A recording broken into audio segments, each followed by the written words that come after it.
In this week's episode of Scale Your Sales podcast, my good friend Kim, she took over Scale Your Sales podcast and started off by asking me my story. Now, this is not something I normally share on Scale Your Sales podcast because it's all about my guests. I'm really curious about my guests. I want to find out more about them. So you're going to hear things about how I started off in sales, what my background is, what my unique perspective is, and how I came to be, really. So hopefully you'll find that interesting, because a lot of what happened in my earlier days, my earlier years, has really helped to form the person I am today. So I hope you're going to enjoy that. Hello, my name is Kim Hamer. This is Scale Your Sales podcast, and this is a podcast takeover. Let me welcome to the Scale Your Sales podcast my special guest and podcast host, Janice B. Gordon. Welcome. Well, it's wonderful to be here, I think. So, listeners, this all came about because we were sitting in a London pub, pretty much, weren't we? And we'd spent a few hours brainstorming together, and we were coming up with ideas about how we could tell people more about some of the amazing work that Janice does. And I had been grilling her for about an hour about what do you do and what is it that you do and why do people buy from you and all of that. And then she pointed at me and said, well, you need to interview me on my podcast. So that's how I found myself in this chair, and Janice found herself on the receiving end of some tough questions, but hopefully fun questions as well. So, Janice, thank you for having me, and thank you for trusting me with Scale Your Sales. I'll thank you afterwards, really, when I've got through this. Okay. I'm not so sure about it now. It seemed like a good idea when we're having a glass of wine over lunch. Yes, it did. I still think it's a fabulous idea. So I think we should just go with it. Right. Okay. So I'm ready for you. Excellent. So I like to start. So I have a podcast, as you know, and as a podcast host, I always ask my guests to sort of introduce themselves. I don't do the introduction. I hand the mic over because you will tell your story far better than I ever will. So I am going to pass the mic briefly back over to you, Janice, and ask you, Janice B. Gordon, who are you and what's your story? Do you know what? I think there are various milestone moments in your life, and people will know my bio. So I thought it would be quite interesting to talk about those milestone moments. And one of which is when I was 15, a teacher said to me, what do you want to do with your life? It was when we were doing work experiences. And, I said I wanted to go on and do A-levels. And they said to me, I'm not intelligent enough to do A-levels. And I knew there was something wrong with that at the time. But, it's very difficult when something like that comes at you to actually have a response. I was never cheeky. I was very studious. There was a lot of racism under the cover. My siblings and I were put in remedial classes. We were the only Black family in this village for a good 15 years. So we got the brunt of all of that. And we put up with that kind of nonsense, really. And I didn't really have a voice. I was actually, you wouldn't believe this, Kim, I was shy. I was really shy. No. Yeah, I know. Here I am speaking on stage, showing off and everything like that. The other thing you won't believe is I'm introverted. People always think I'm extroverted. So, even after this interview, I'll probably go and have to sit in a dark corner somewhere and recover from it all. So he made it very difficult. I couldn't stay on in that school, and I had to go to two other schools in order to do my A-levels. Fast forward, I am way more qualified than this person that was so-called giving me advice at that time.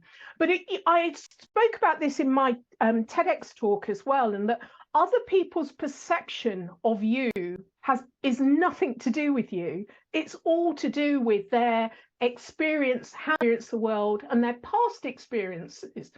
So even when we're talking about our parents, everything that they know is based on their history and their past.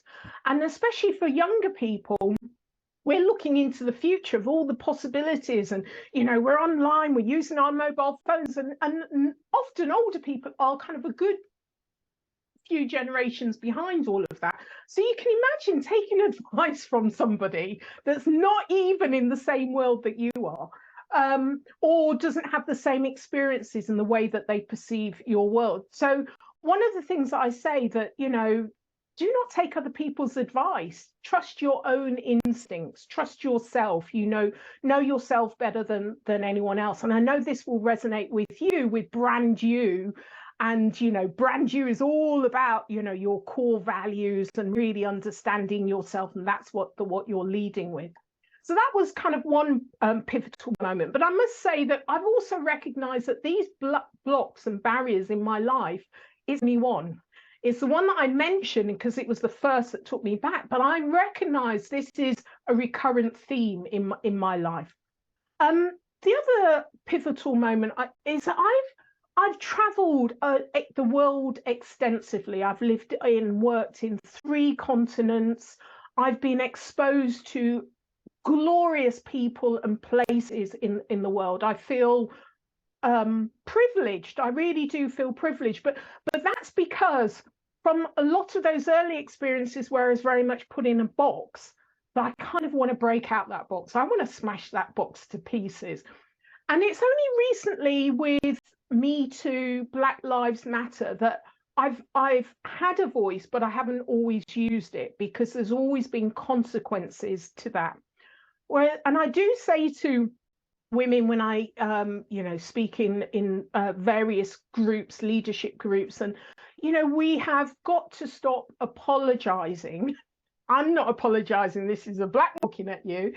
And also, we've got to ask forgiveness and never ask for permission. Well, it's like asking for permission to breathe, really. It's ridiculous. And I think that I've very much found my voice after these movements. And we're not in the post, we're just, feeling free to live with the consequences and actually feeling more confident to poke at injustices and fairness. And fairness is one of my core values. So I think that that's been pretty foundational of how I've gone on. When I'm talking about from a business point of view, I've always been more on the business side. I did a business and design degree, and I went into more on the business side of design, working in America and in Botswana. And when I returned, I worked in Botswana for 2.5 years, early 1990s. I returned and started working in services, sales. And that's where I got all of my sales experience. So I remember on a Tuesday, we had to be in, and it was cold calling at 8 a.m. in the morning and then 7 o'clock at night. I hate cold calling. Hated it then, don't like it now. What I loved about that industry was building the relationships with people, really solving their problems, really getting under the skin of the people and the companies that I worked with.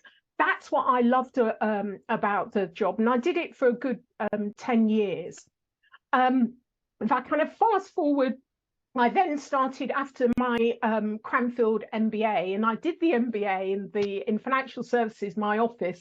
They didn't realize I was doing the MBA, so I was hiding it for a good 2.5 years, and then I left. Oh, okay. So do they know now?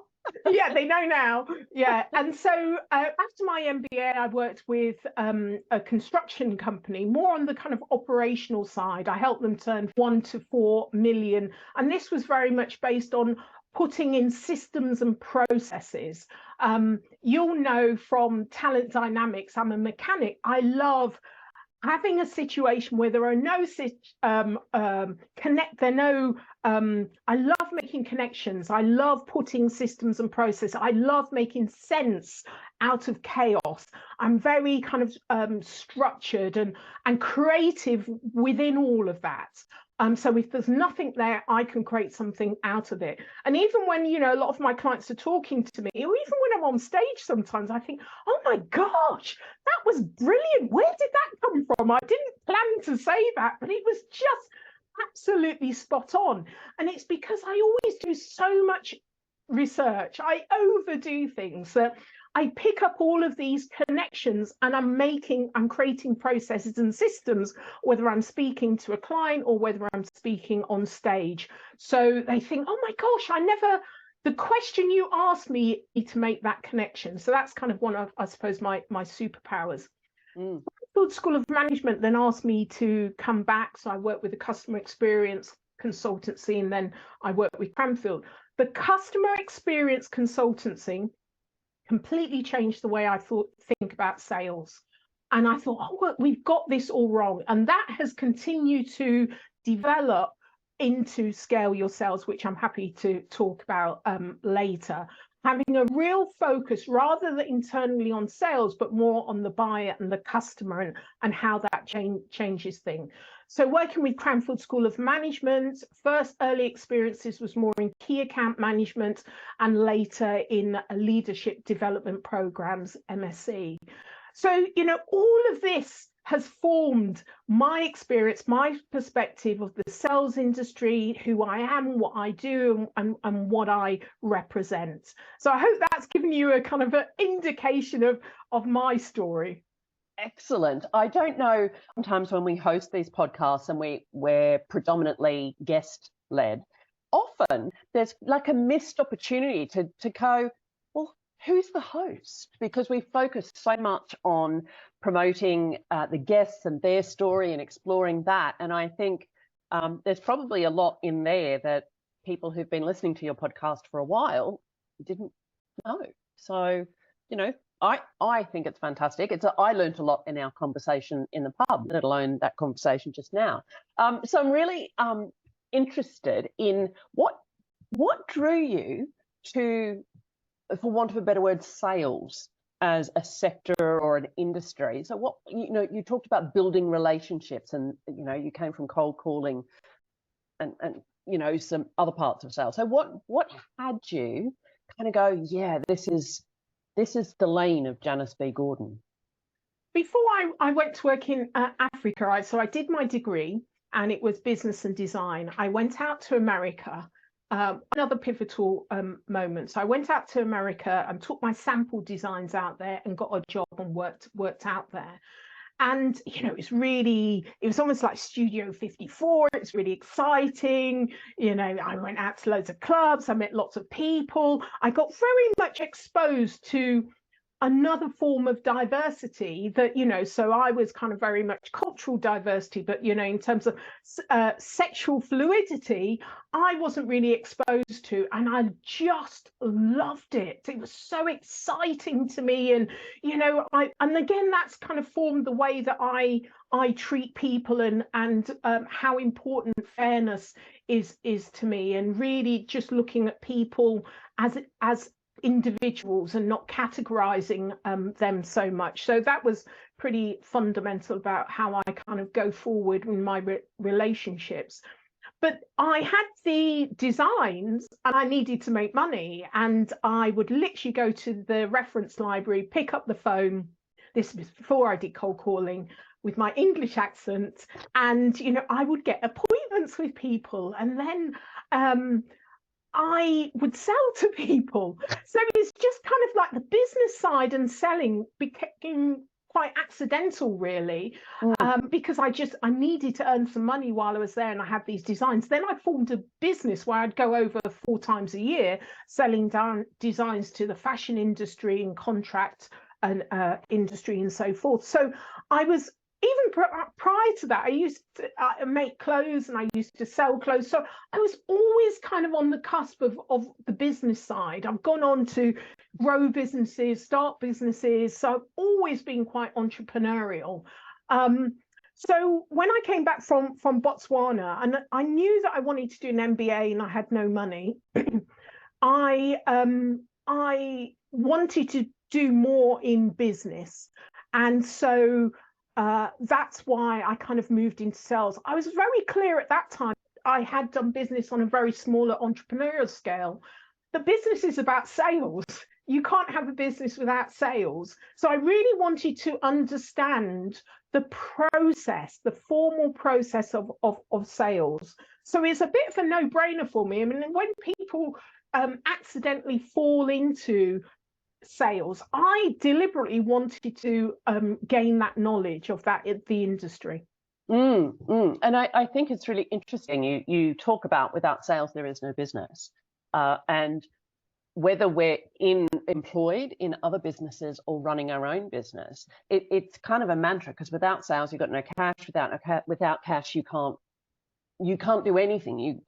It doesn't matter how much profit you think you have if you don't have cash flow through your business and a way to generate income, then it doesn't happen.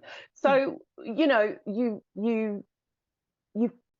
kind of immersed yourself in all sorts of areas of sales. Where did the switch come? You mentioned before about how the work at Cranfield built into the scale your sales idea. So when did it go from I've got to make some money to pay for my MBA into something that was more about building and scaling? It was the customer experience. So traditional sales, financial services, Cranfield MBA, working more on the business environment, the operations management of growing a business, and then someone poached me to work in a customer experience. I had what is customer experience? This was like 2004. I had no idea. And but I had the marketing diploma, so I knew about marketing and sales. And so this customer experience consultancy was quite leading edge. It was called What If. And so I gained a real understanding of what customer experience was through them.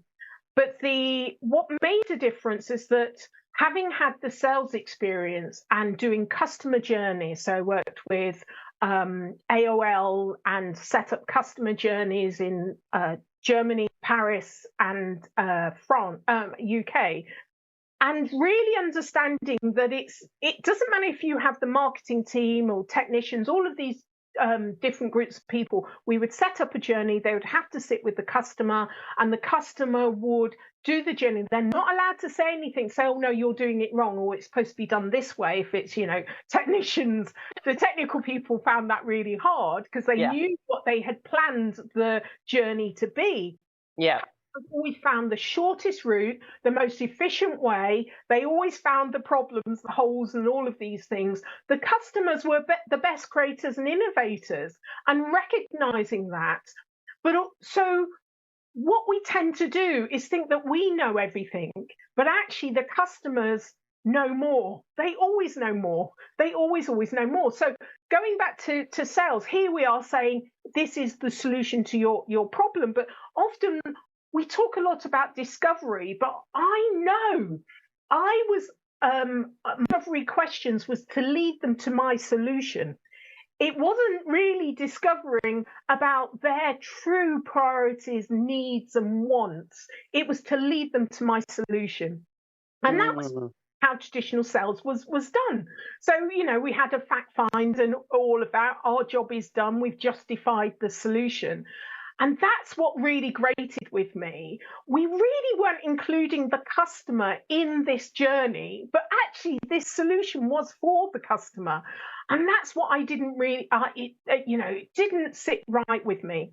So over a period of time, I developed Scale Your Sales with all of that knowledge that I had gained from doing the customer journeys and really understanding what customer experience was about, the connection with the customer experience and employee experience and all of that. But I've kind of moved that on even further to, other areas I think are pretty fundamental to the success relationship between sales and the experiences customers have, and it's the kind of experiences that they want to continue to have, so that you ultimately get better, more substantial sales revenue. Brilliant. I love a couple of great things there. I've written on my piece of paper here, the myth of discovery. And it is so true. We talk about, let's have a discovery call. And actually what we're doing is discovering whether they're a client for us, rather than actually listening for, who they really are. What is this person really about? What are they struggling with? What would they like? And the solution might not be us. Mm. I think that, and that is something that, I think it's really difficult sometimes for people to sit with it. If we're going to be truly discovering what the customer needs are, what our ideal client needs are, however you term them, then sometimes it might be about, well, maybe I'm not right for you, but I can suggest some other things that are. Or, if you're talking to an organization, okay, I don't think it's quite that, but maybe it's this. Maybe it's a combination of other things. And I think it takes, as you say, a fairness to actually listen in that way, with that kind of intention and integrity, rather than, am I listening to look for the hook where I can sell my stuff? Yeah. And this is what the sales industry is slowly moving on, but Okay. it's forced to move on because buyers have already moved. They're 2 years ahead. Yeah. And so this is beginning to change. And I just think it's quite interesting that the amount of sales stack, the technology that has been developed in order to make the sales process more efficient actually has made the sales process more complex. And so you have so many different contradictory platforms that you have to use in order to get little bits of additional information and knowledge. And we're really getting lost in what is the purpose of what are we doing? Who are we doing it for? What's important here? Where are the biggest impacts? And what I say is we need to start with the end in mind. Very famous person. Stephen Covey. Exactly. We love him. We do love him. That's one of my favorite books that, one of my favorite books. Anyway, so if we understand really well our buyers and our customers, and from my kind of key account management days, I always say we're not going to do this for everyone, but we really need to intimately understand who are our key clients, who are the top 20% that give us 80% of the rate. If you cannot be bothered to really invest and under their whole operation, not just the client that you have, but the whole operation, their industry, they're giving you all of this revenue, and you're not doing that in-depth research. So that's the focus. The thing is, once you nail those top 20, there's going to be another kind of, if you draw a kind of circle outside of that, people that are more attracted to you because they want what that top 20 are having from you. They want that relationship. So it's up to them to kind of bring up their whether it's their quantities or their revenues or whatever. So you only really need to focus on a niche group of really important people, identify who they are, which is what we do in the Scale Your Sales framework, the productivity side of really understanding who those key groups of people are. And then, once you've understood those people, you need to make sure you keep them. Retention, and acceleration. So Janice, I'm just thinking, we've been just talking about so much great stuff, and I have so much more I want to talk to you about, but I'm just wondering whether we could potentially do a little pause here and then invite people back for a part 2 of this takeover episode. So, what do you think about that? Do you think that's something we could do? I think that's a great idea. Yes. they've probably had enough of me by now. They might need a pause. All right, yeah. So that's part one, and what we'll do is next week we'll post part two. So we're going to split this interview into two. Great idea, Kim. Thank you. See you next week, everybody. Bye. Thank you for listening to this week's episode of Scale Your Sales podcast. If you like this discussion, feel free to listen to other episodes or watch the captioned show on YouTube and subscribe to future episodes. I would really appreciate it if you would leave a positive review on iTunes. Thank you.